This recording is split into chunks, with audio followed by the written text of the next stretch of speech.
Sa buhay ko'y hahayag, sa buhay ko'y itatanyag, sa buhay ko'y luluwalhatiin ka. Lukot ng puso'y iyong pinawi. Hirap at sakit, pinalitan mo na ang lahat saya ay umaawi.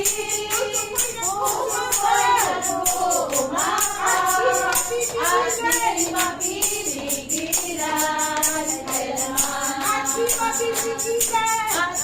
mapipigilan. At di mapipigilan. At di mapipigilan.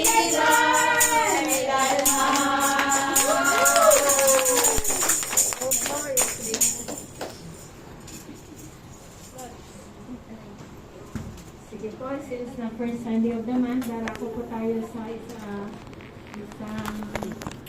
sa ating Holy Communion po. Ang Holy Communion ay isa sa ating ordinance po na sinusunod. Okay.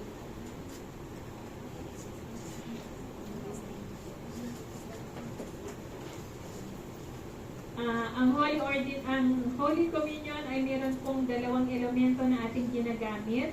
Yung isa ay yung biscuit or your bread, yung bread na nagsisimbolize sa body ng ating Panginoon na nabayubay sa krus ng Kalbaryo. And while we are doing this, we continue to claim by faith na